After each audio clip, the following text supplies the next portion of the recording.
Hello बच्चों, आज जो हम डिस्कस करने जा रहे हैं ये क्लास 11 के बच्चे के लिए है जो 10th का एग्ज़ाम दे चुके हैं उसके लिए है। और ये उसके लिए बहुत ही important concept, basic math for physics.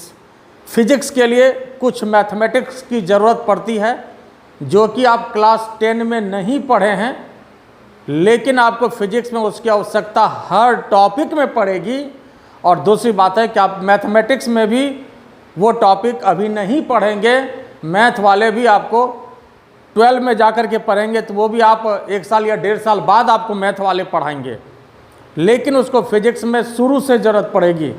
इसलिए चाहे मैथ के बच्चे हों या बायो के बच्चे हों, दोनों के लिए ये उतना ही ज़्यादा ज़रूरी है। ठीक है, मैथ वाले बच्चे भी और बायो के लिए भी, दोनों के लिए ज़रूरी है।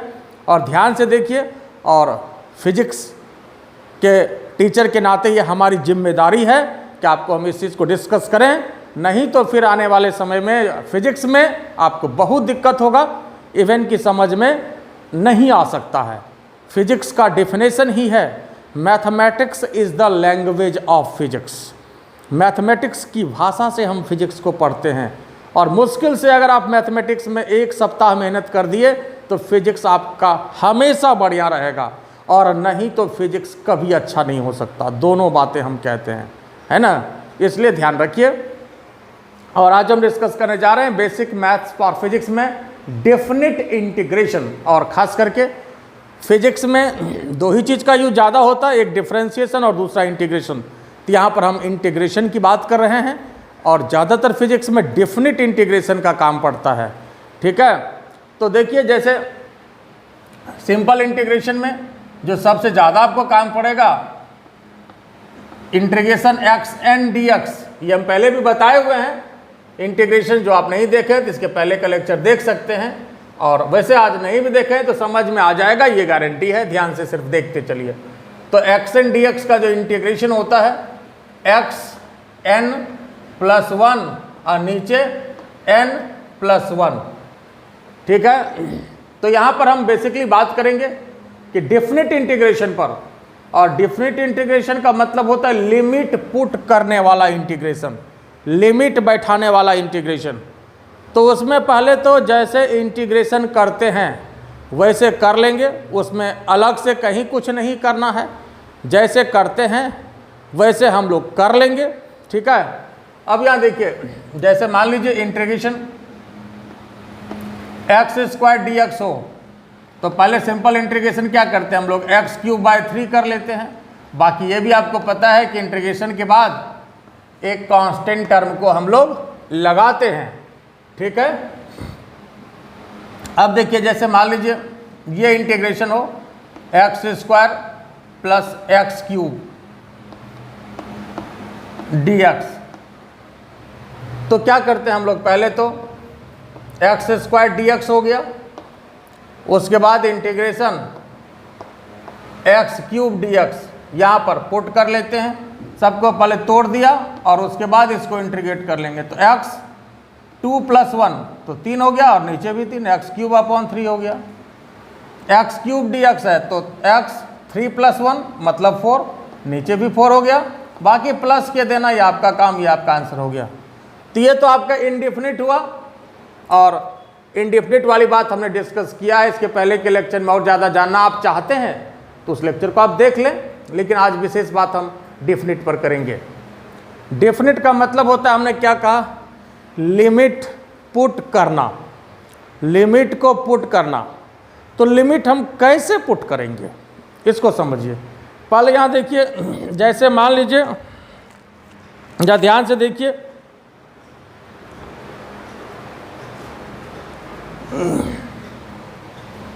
मान लीजिए अगर आपके पास x4 dx है, ये मान लीजिए x² dx, और लिमिट यहाँ पर हमने दिया 2 से 3, 2 to 3, मान लीजिए ये हमने लिमिट दिया आपको। तो साहब अगर ये लिमिट है तो यहाँ पर क्या करना पड़ेगा आपको, देखो सबसे पहले तो यहाँ पर जैसे 2 से 3 है तो यहाँ पर 2 जो है ये बोलते हैं लोअर लिमिट, ठीक है। 2 क्या हुआ, ये है लोअर लिमिट, 2 को क्या बोलेंगे, लोअर लिमिट। और 3 जो है ये बोला जाता है अपर लिमिट, 3 को क्या बोलेंगे, अपर लिमिट। देखिए तो तरीका क्या होगा इसको इंटीग्रेट करने का, समझिए।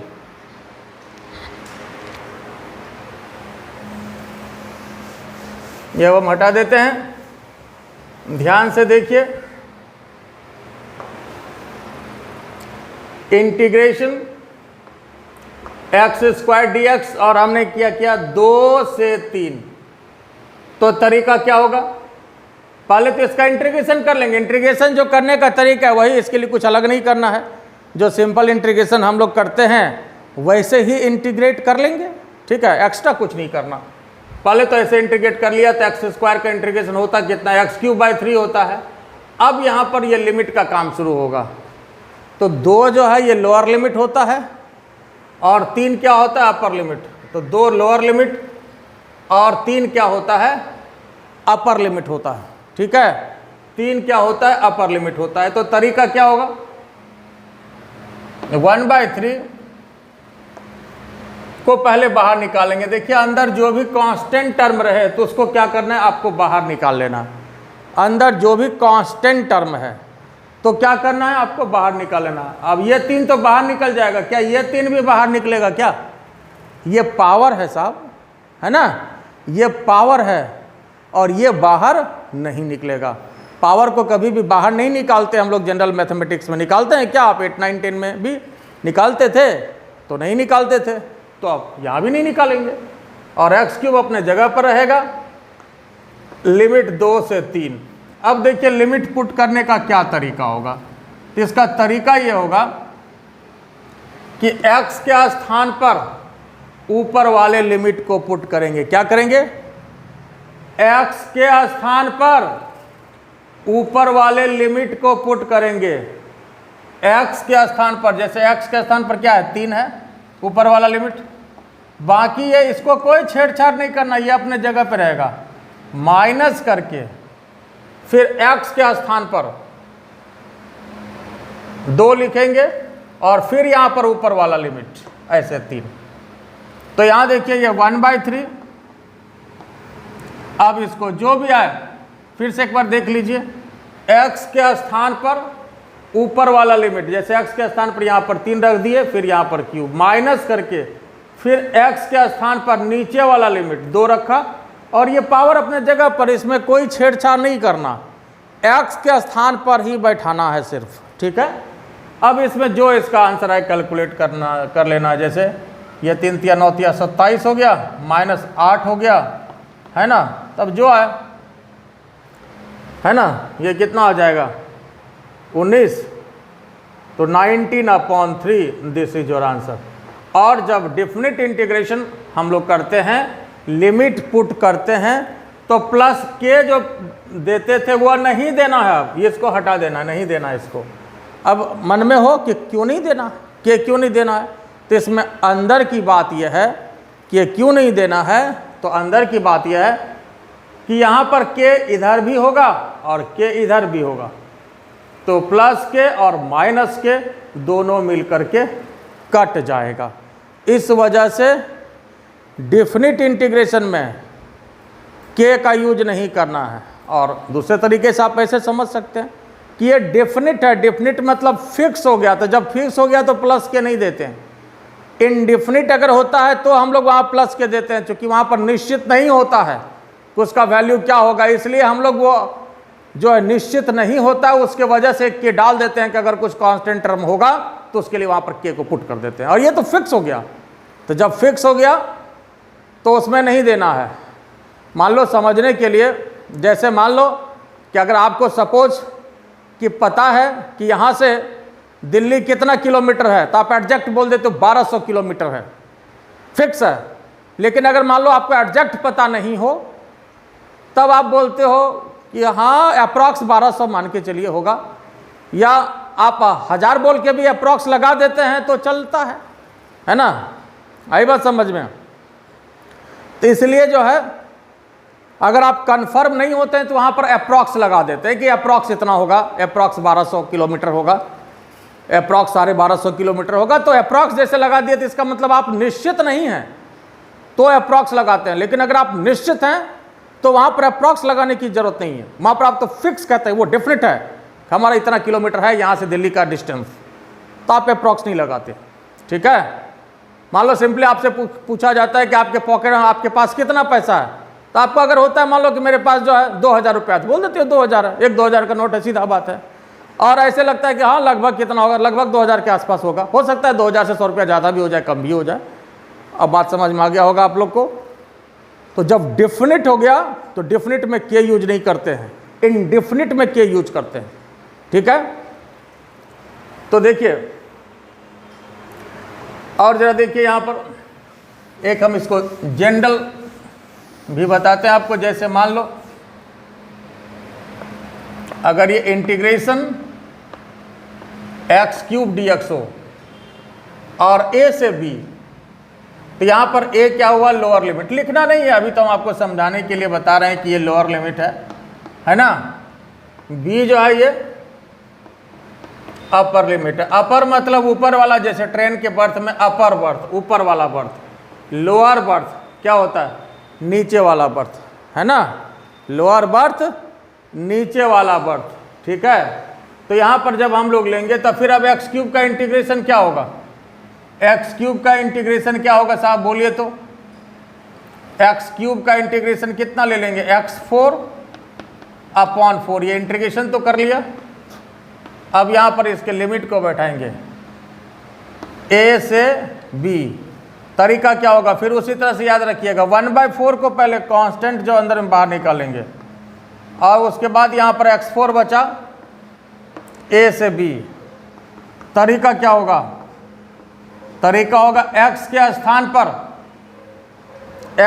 स्थान पर ऊपर वाला लिमिट, तो x के स्थान पर b लेना ऊपर वाला लिमिट, और पावर को कुछ नहीं करना, अपने जगह पर रहेगा, माइनस करके फिर x के स्थान पर नीचे वाला लिमिट। x के स्थान पर नीचे वाला कितना, x के स्थान पर a है, पावर को कुछ नहीं करना, पावर अपने जगह पर रहेगा। और बस यही आपका इस आंसर हो गया। इसमें तो कुछ कैलकुलेट हम लोग कर नहीं सकते हैं, ये भी है, इसलिए यही इसका आंसर हो गया। ये क्लियर हो गया, ये समझ गए। चलिए, तो ये अच्छी बात है, समझ गए। फिर एक क्वेश्चन दे रहे हैं आप लोग को, जरा इसको बनाइए। Integration x³ plus x4 dx और लिमिट इसका 0 से 4, ये लिमिट, इसको लिखिए और जरा इसको सॉल्व करिए तो कितना आता है।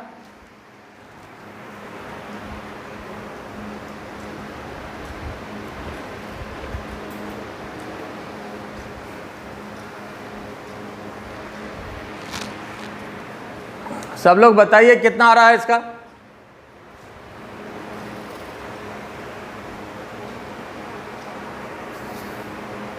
इसको सॉल्व करके बताइए।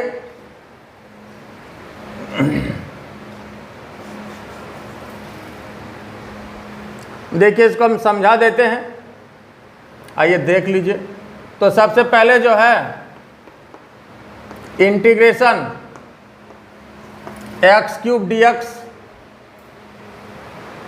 x³ dx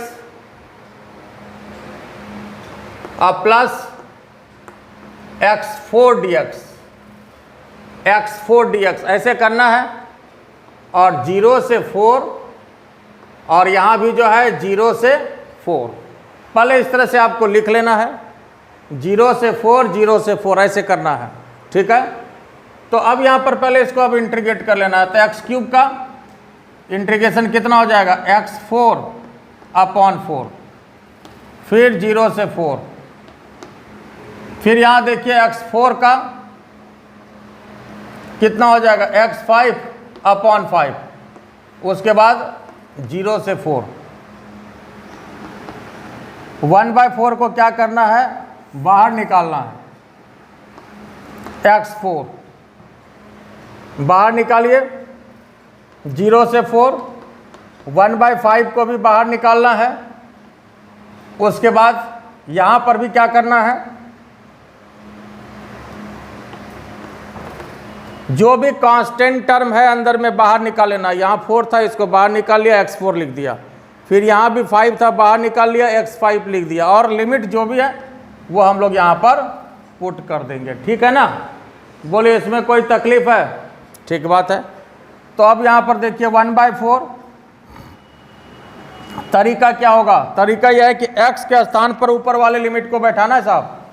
x के स्थान पर ऊपर वाले लिमिट को बैठाना है। तो x के स्थान पर क्या है? 4, और ऊपर तो पावर जो है अपने जगह पे है, -0 हो गया, प्लस 1/5, और उसके बाद x के स्थान पर, तो x के स्थान पर 4 दे दीजिए, पावर 5, माइनस, तो x के स्थान पर जैसे 0 दीजिएगा तो इसका तो मैदान ही साफ हो जाएगा। अब जो आ जाए सॉल्व करके, अब इसमें कुछ नहीं करना है ना। अब इसको 4 बार गुना कर दीजिए, 4 का पावर कितना हो जाएगा? 4 × 16 = 64 गुना 4, ये हो गया। और उसके बाद ये 1/5, ये 4 का पावर फिर 5 हो जाएगा, है ना। तो 64 और यहाँ पर 16। अब जो आ जाए ये आपका आंसर हो गया। इसको कैलकुलेट कर लीजिए। अब तो इसमें ये जोड़ घटाव है, इसको आप कर सकते हैं, इसमें कोई आपत्ति नहीं। ये समझ गए? तो इस तरह से लिमिट को पुट करने का तरीका है। आइए फिर नेक्स्ट क्वेश्चन दे रहे हैं, ध्यान दीजिए, ठीक से देखिए। जैसे अब देखो, ये भी ध्यान रखिए, जैसे मान लीजिए अगर 5 हो, x³ dx हो, ऐसा 0 से 4, तो अगर कोई भी कांस्टेंट टर्म है तो इसमें कोई चिंता की बात नहीं। इसको आप बाहर कर लीजिए, 5 को बाहर कर लीजिए, इंटीग्रेशन x³ dx, 5 को बाहर कर लीजिए और x³ dx। बोलिए कोई तकलीफ है इसमें? तो यहां पर जो है 0 से 4 x³ dx, कोई तकलीफ इसमें? अब इसको पहले तो इंटीग्रेट कर लीजिए, कितना हो जाएगा? x4/4 हो गया।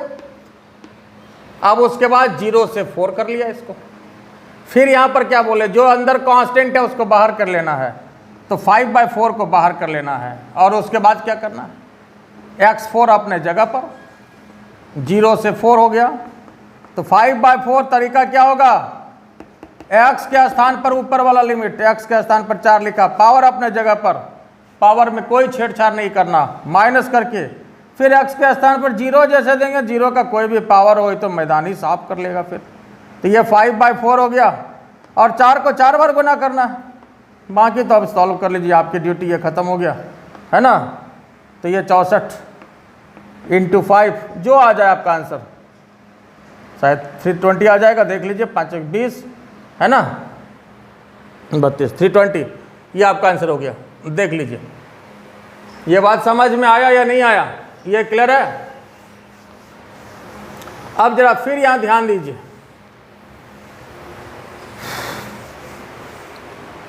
अब मान लीजिए जैसे हम इस तरह का इंटीग्रेशन देते हैं, इंटीग्रेशन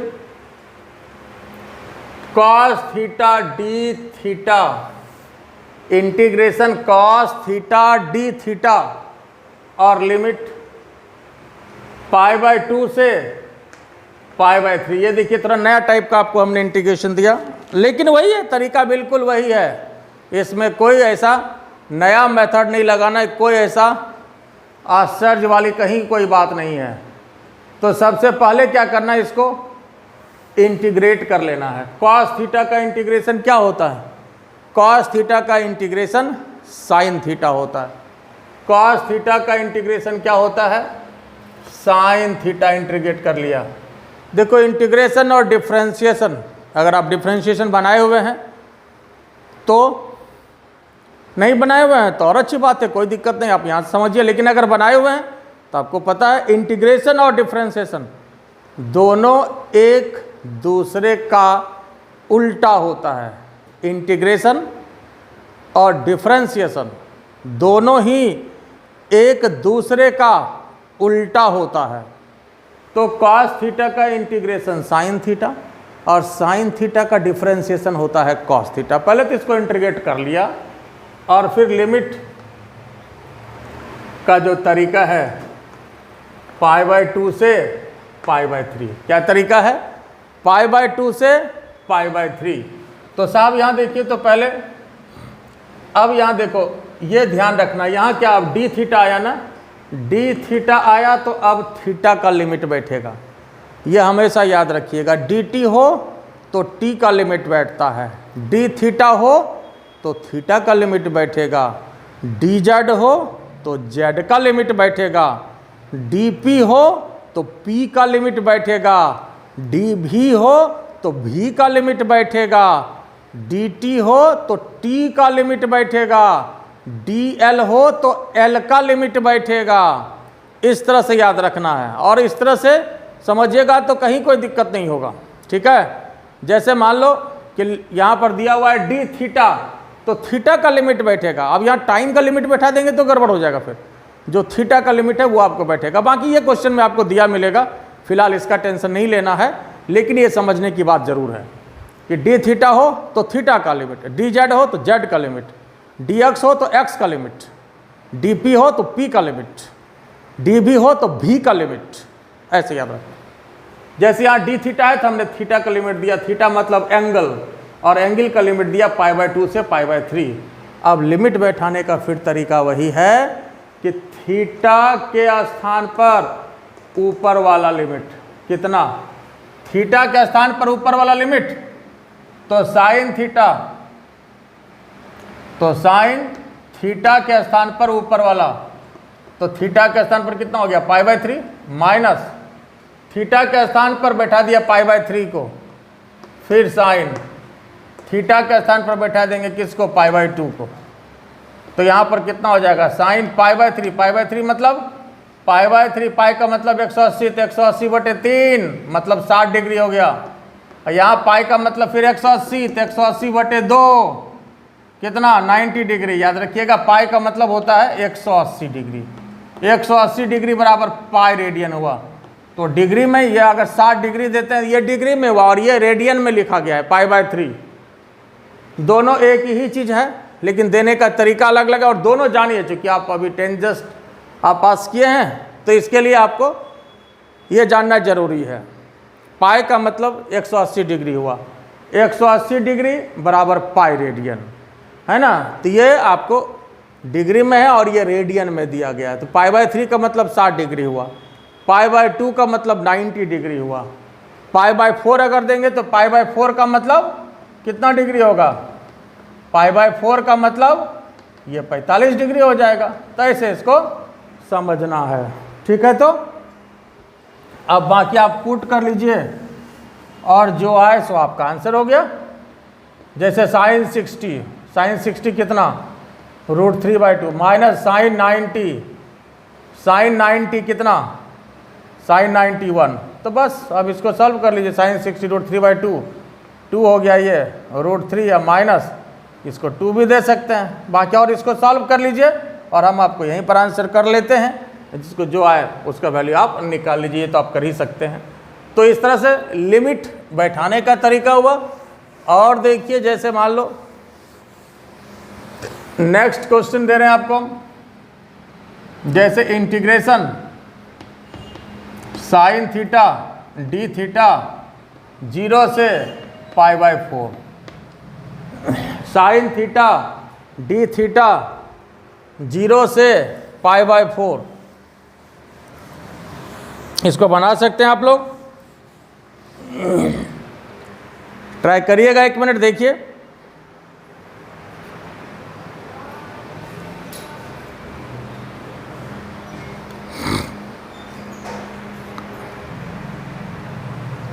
तो यहां जो है साइन थीटा डी थीटा है,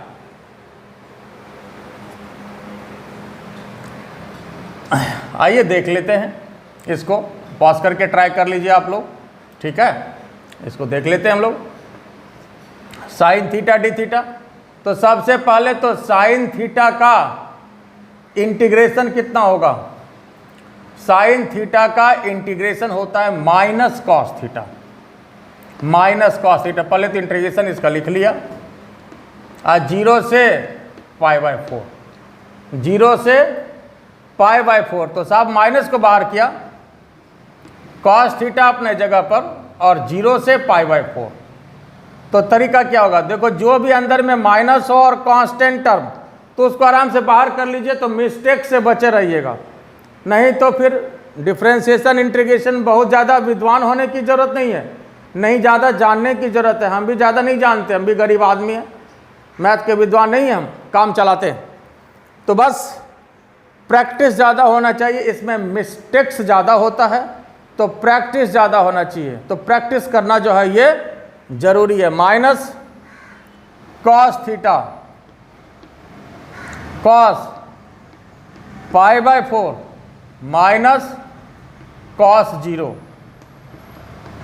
अब यहां देखो थीटा के स्थान पर ऊपर वाला लिमिट बैठा है π/4 और माइनस करके कॉस 0। तो लिमिट बैठाने का तरीका क्या बताएं, पहले तो इंटीग्रेट जैसे करना है कर लिया, उसके बाद फिर थीटा के स्थान पर π/4 माइनस करके फिर थीटा के स्थान पर 0 बैठाना है। तो अब फिर ये π/4 ये कितना डिग्री हो जाएगा, पाई का मतलब 180, अभी बताए थे 180/4 45 हो गया, और ये तो cos 0, ये तो आपका 0 हुआ ही। तो अब बोलिए तो साहब cos 45 कितना होता है, 1/√2 माइनस cos 0 कितना, cos 0 1। अब इस माइनस को आप चाहें तो भीतर ले जा सकते हैं, अब भीतर ले जाइएगा तो ये प्लस हो गया, ये माइनस हो गया, तो ये 1 - 1/√2। तो यहाँ भी आंसर कर सकते हैं, लेकिन आप और एक बढ़िए, तो ये कितना हो जाएगा, √2 - 1। तो √2 का वैल्यू कितना होता है, 1.41। आप इसको और कैलकुलेट कर सकते हैं, लेकिन हम यहीं पर आपको आंसर कर देते हैं, ठीक है। और इसको कैलकुलेट करना चाहें तो कर सकते हैं, अभी आपकी ड्यूटी है। बाकी इंटीग्रेट हो गया, अब इसमें कहीं कोई दिक्कत वाली बात नहीं है, ये समझ गए। फिर देखिए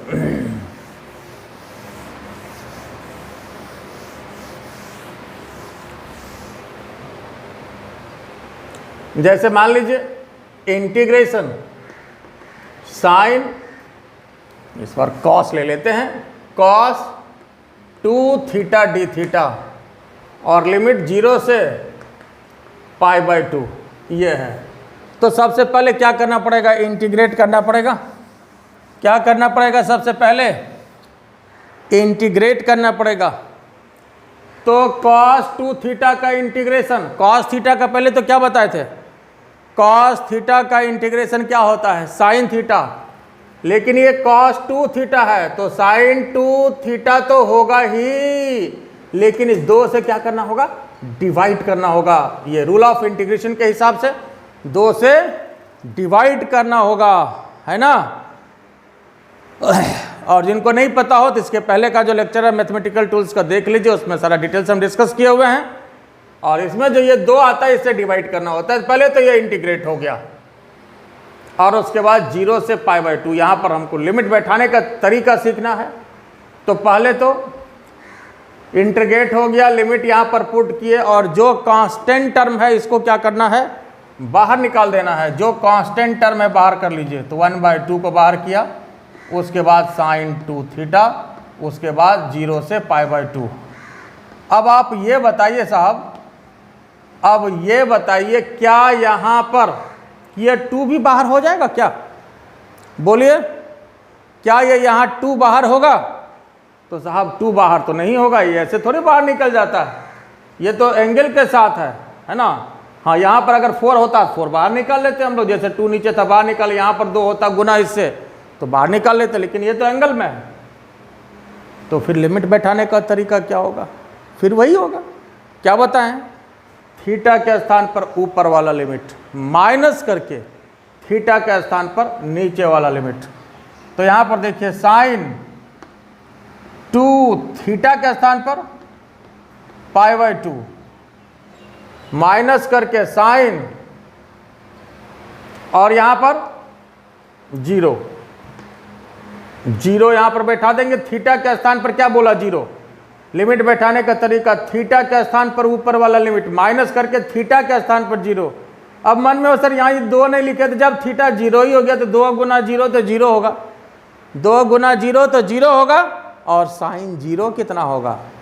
साइन 0 कितना होगा? साइन 0 भी 0 होगा।